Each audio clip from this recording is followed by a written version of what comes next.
नमस्कार मित्रों, आशा करता हूँ आप सब ठीक होंगे। आज का हमारा टॉपिक है बेरोजगारी।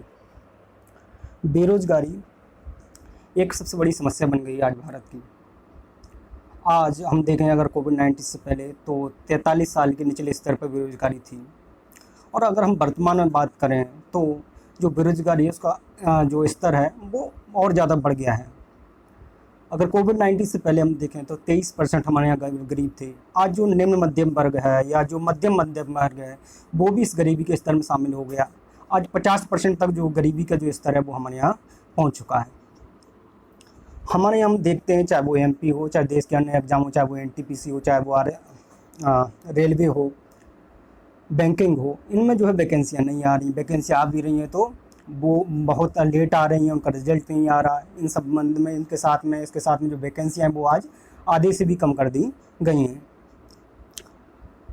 2018 में पटवारी की वेटिंग दी गई, और वो वेटिंग की 15% को दी गई। उसके बाद में जो नौकरियां लगाई, मतलब जो सीटें वो खाली हो गई, उसके बावजूद जो है उनको भर्ती नहीं दी गई। अभी तक वो वेटिंग का इंतज़ार कर रहा है, और वेटिंग के नाम पर, उसको क्लियर करने के नाम पर जिन लोगों को ऑलरेडी पोस्टिंग दे दी गई उनको ही घुमाया जा रहा है। 10 राउंड की काउंसलिंग हो गई, लेकिन वेटिंग वालों की वेटिंग क्लियर नहीं हुई। हम सबसे पहले तो कुछ मुद्दों पर भटक जाएं, उससे पहले हम कुछ मुद्दों पर बात कर लेते हैं। एक तो जो मेन स्ट्रीम मीडिया है उसको देखना एकदम बंद कर दीजिए, क्योंकि वो किसी काम का नहीं है, वो आपकी बात नहीं करता है।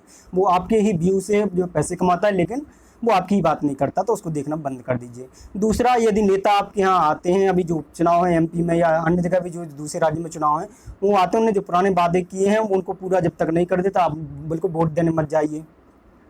और जो स्टूडेंट है वो न सिर्फ स्वयं को बल्कि अपने परिवार को भी समझाए इस संबंध में कि अगली बार से जो वोट करना है तो किस पर करना है। आपके खुद के मुद्दे होने चाहिए। जाति, धर्म, संप्रदाय, इनके आधार पर वोट, राष्ट्रवाद के नाम पर वोट करना बंद कर दीजिए, क्योंकि राष्ट्रवाद वही होता है जो, यदि आपको रोजगार मिलता है, और रोजगार मिलता है तो आप इकोनॉमी में कंट्रीब्यूट करते हो, समाज में कंट्रीब्यूट करते हो। जब ऐसा करते हो तो देश अपने आप विकसित होता है। आपके ऊपर कोई भी जो है आपके राष्ट्र को हानि नहीं पहुंचा जाता जब व्यक्ति सक्षम है, और यहाँ सबसे बड़ी स्वतंत्रता व्यक्ति को है। अतः जरूरी है कि व्यक्ति सक्षम बने। अपने अधिकारों को दूसरे के हाथ में मत दीजिए।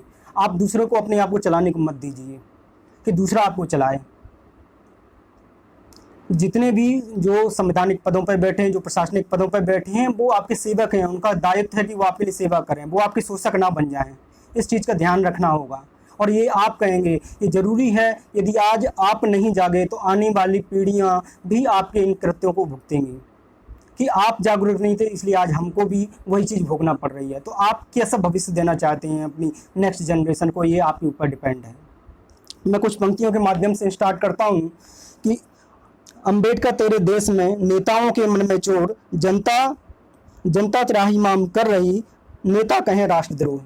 यदि कोई व्यक्ति सरकार की नीतियों का विरोध करता है, समाज के हित की बात करता है, तो उसको राष्ट्रद्रोह कर दिया जाता है। जैसे आप देख लीजिए, सैलरी जो है, जो सैलरी क्लास पर्सन है, आज 50 लाख लोग जुलाई में ही जो है वो नौकरी से बाहर हो गए हैं।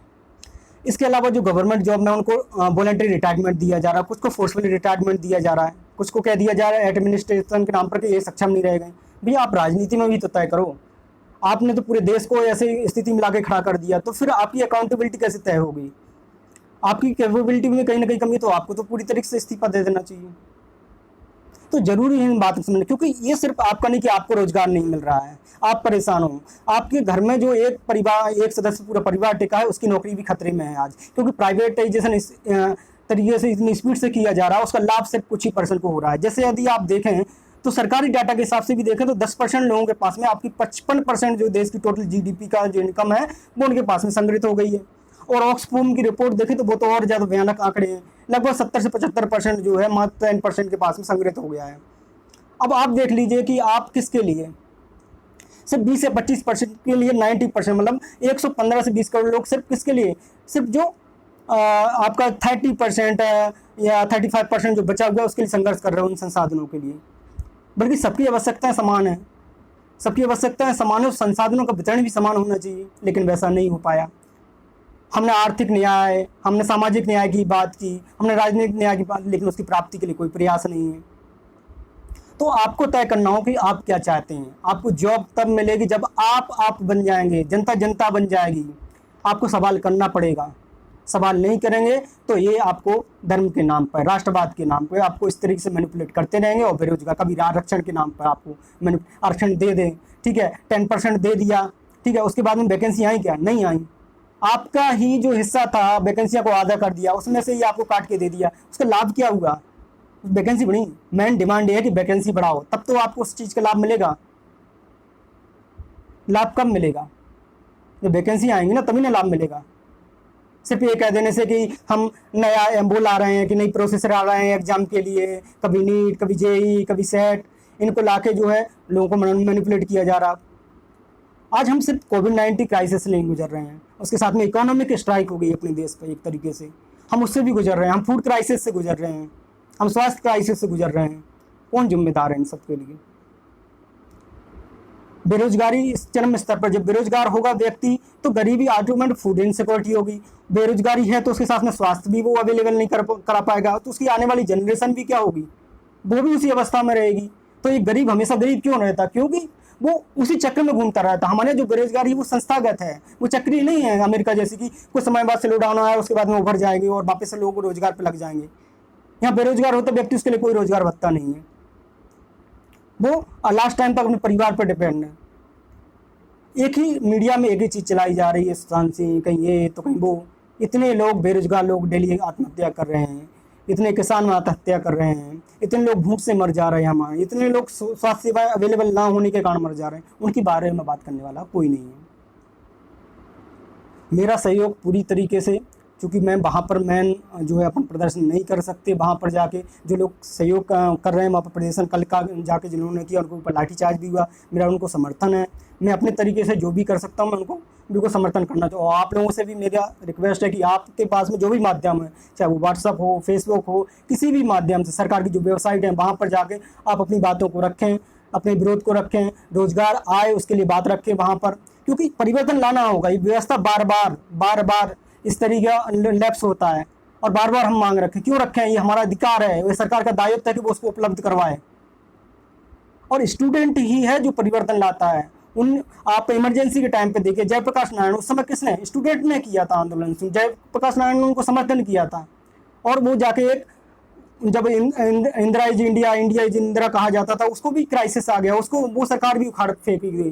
तो अगर स्टूडेंट का हक मारा जाएगा, ठीक है, आप कैसे आत्मनिर्भर बनाओगे, कैसे देश को विश्वगुरु बनाओगे, जब यहाँ का जो युवा है उसको रोजगार नहीं होगा, उसको खाने को नहीं होगा, उसको स्वास्थ्य सेवाएं नहीं होगी, कैसे संभव है? तो इन सब के लिए बात करनी होगी, इनकी बातों को रखना होगा। और मैं अपनी कुछ बातें जो है एक कविता के माध्यम से आप सबके सामने रखता हूँ।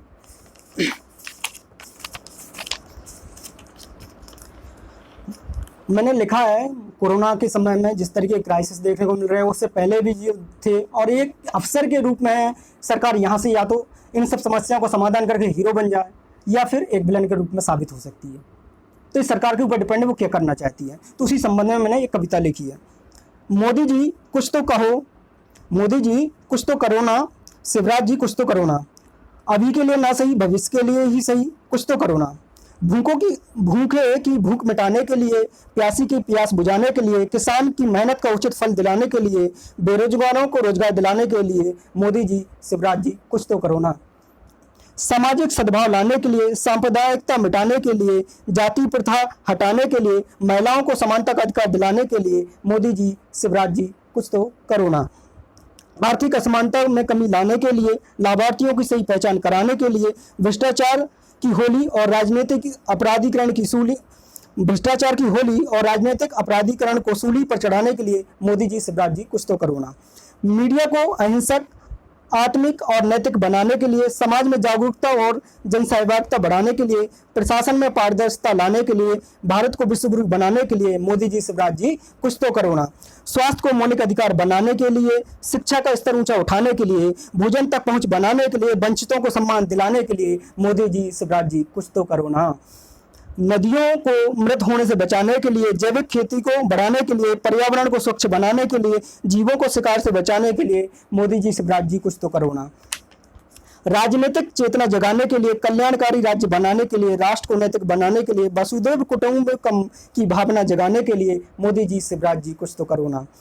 जय जवान जय किसान जय विज्ञान को शाश्वत करने के लिए, ग्रामोदय से भारतोदय की ओर बढ़ने के लिए, अंत्योदय को साकार करने के लिए, मानव संसाधन को आर्थिक परिसंपत्ति बनाने के लिए मोदी जी, शिवराज जी कुछ तो करो ना। धन्यवाद।